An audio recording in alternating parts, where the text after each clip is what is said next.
And in cinema, we are going on to a film that I think Sean might.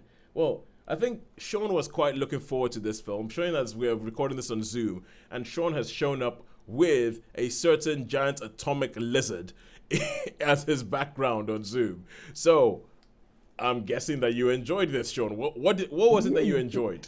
Okay, well, what can I say? I enjoyed this movie. For me, ticked every single box in You just the want to see way what that. the movie is, by the way. Yeah. Sorry, it's Godzilla Minus One. I'll do a brief story of it because I thought I was going to try and stay calm so I could actually explain the story instead of get too excited. I said to myself, Shawnee, you've got to stay a little bit calmer when talking about this. So I'll give you a brief story and then I'll tell you my thoughts. So it starts off. It's the end of the Second World War. There's a comic. It starts off with a pilot, a kamikaze pilot, supposed to be a kamikaze pilot, and he lands. He says he's having trouble with his engine, with his plane, and he sort of lands on this island with mechanics. And of course, this particular island at this time gets attacked. So it gets attacked by Godzilla. So that and he freezes, and a lot of people get killed. So and then it switches to post-war Japan, just post-war, and it's all destroyed. And he turns up. His parents have died. His family have died. He meets a girl who's with a baby that he it's not her baby, but it's just a baby. It's like an orphan, and he's got the story. But all the time in his mind, because so many people died. It's like he's still got a lot of ghosts about this about Godzilla, you know. And then there's another attack, and let's just say some important people get hurt. Which I like, I like that. I like realism when people that are sort of should we say not main but sort of major characters get. I really like that because me that makes like that's what would happen. It's not like it's not like you have this character that has plot armor that no matter what happens they're not going to get hurt. Yeah. Okay. So basically, and then they decide what. Right. So the Americans with Godzilla, they think there's going to be another Godzilla attack, but the Americans don't want to get involved because they're worried about the Soviets getting all upset if they start. So the Soviets, so you got like the Cold War, post-war Soviet, which I thought, okay, that's a good explanation for why. So they basically say, the Japanese say, right, we've got to do this ourselves. We've been given this equipment and that equipment, and this is what we can use. And they come up with a couple of different plans before Godzilla can reach Tokyo to destroy it. So that's basically the story. Yes. That's so you can guess. So Godzilla's not in it huge amounts. He sort of pops up now and again, but a lot of it is about the plans they make. Or what if that plan don't work? Well, we've got this plan, but that might not work. So that's basically the story. I mean, but this really, I was thinking about this, Tove, and this since. Like if a film would come to mind, I think this is going to be one. Like the last film I can think just in my head randomly that I saw was Leave No Trace. So, and that was the last. And I don't know how many years ago that was.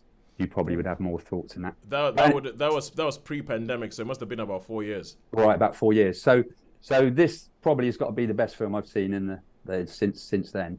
Oh wow! Because it ticked all the boxes. Everything was. I mean, it might have been CGI, but it was all, people say, oh, you're a bit, when it comes to realism in films, even though it's supposed to be a fantasy film or something like that. Yes.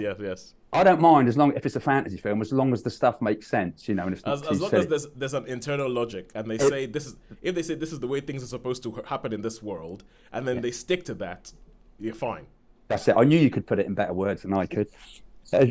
So this ticks all the boxes, and for me, there's a wow moment. There is a wow moment when I'm like, well, and not many people would know unless they were fans of Japanese kaiju. No, nothing to do with the kaiju. No, wow kaijus. Yeah, nothing. No, this is what they've got one of those. And and it's like wow, and it's something towards. I mean, I don't want to give any spoilers, but I'm yep. And funny enough.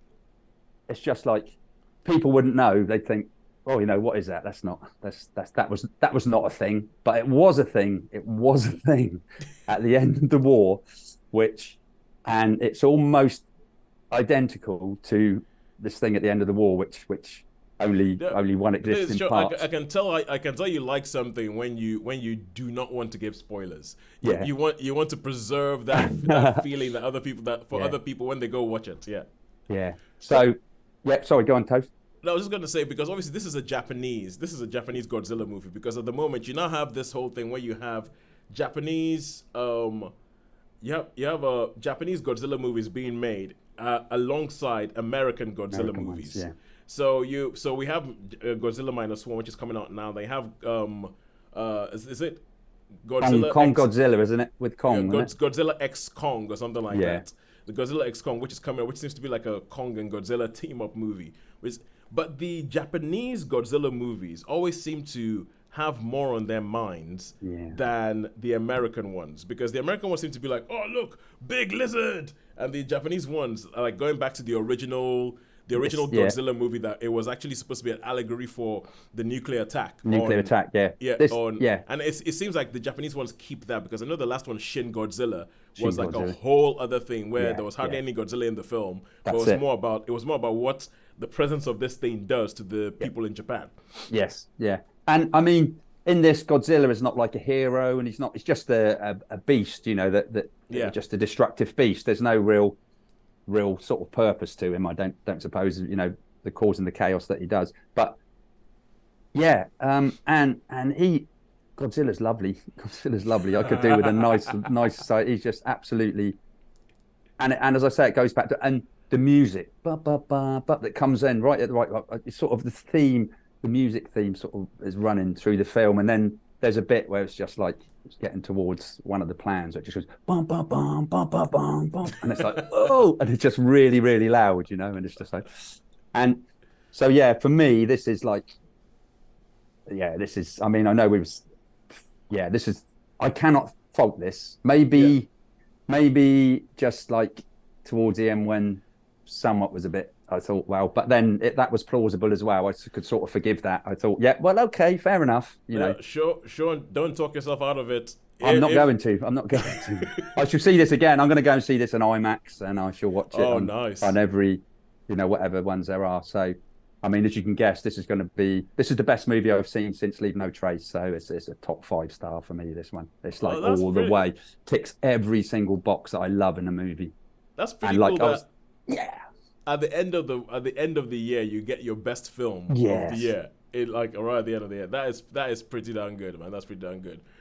So yeah, Godzilla Minus One, 5 stars for Godzilla Minus One. Full solid 5 stars. I'd give it 5 stars plus 500 if I possibly could. It's right up there. Oh, good stuff.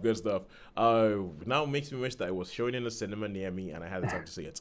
But okay, so now we go back for our final film this week. We go back to Netflix and Friends. Toes, I was just going to say it was an unlimited screening that I saw it in. So I think it's due out. I think it's due out Friday. So you might due out tomorrow. So you might be able to catch it. Maybe it will be. Maybe I'll be able to catch it. But the other thing I was going to ask is, so they do call him Gojira, right? Yeah. Yeah. Okay, cool. They call him that because that's the thing that it's when they say Godzilla, then when you watch the original Japanese one, you're like, why is nobody saying Godzilla? But they all go Gojira.